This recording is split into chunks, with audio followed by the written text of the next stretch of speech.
Shalom Bracha, chers amis. Continuons la réparation. Continuons à nous éveiller, à nous renforcer dans la volonté de se parfaire et du retour. Teshuva et tashuv-he. Le mot teshuva, c'est ramener la lettre he. C'est très bien, dans la Kabbalah, c'est marqué qu'il y a le nom d'Hachem, Yudke Vavke, bien connu. Et quand, on fait une avera, le he s'éloigne du vav, et Hachem, je pense qu'il peut se passer. Mais en tout cas, teshuva, c'est retourner à Kadosh Baruch Hu. On était déjà à côté de lui. On s'est écarté, c'est retourné. On n'a pas besoin de retrouver quelque chose de nouveau, de découvrir quelque chose de nouveau. On était déjà là-bas.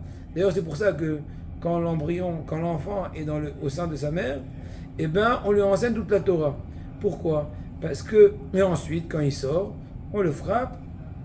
L'ange qui le frappe, parce qu'elle dit Agmara, sur sa bouche, et il oublie. Et la question qui se pose, pourquoi tout ce stratagème? Il n'a qu'à pas oublier, ou bien il n'a qu'à jamais étudier. Réponse. Pour pouvoir capter la Torah, il faut avoir l'étudié au moins une fois. Si jamais l'ange n'aurait jamais fait un premier jet à l'homme, une fois qu'il sortirait dans ce monde si matériel, il n'aurait aucune capacité de s'adapter à la Torah, d'épouser l'étude, la sainteté de la Torah.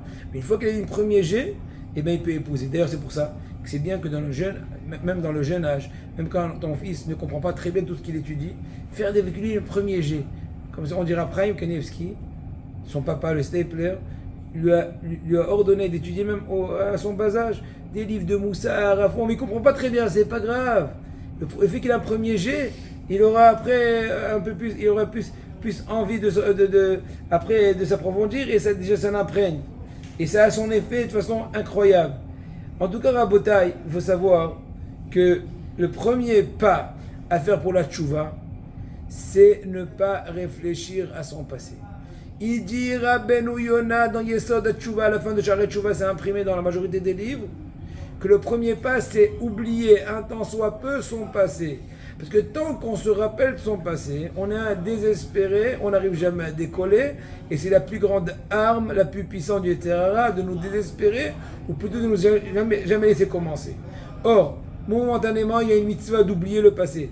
Je n'ai pas dit que le passé est mort, il est pseudo-mort. Parce qu'effectivement, la Gemara a dit que tout celui qui dit Kadosh Baruch Hu est vatran, cède, et bien que ses entrailles cèdent.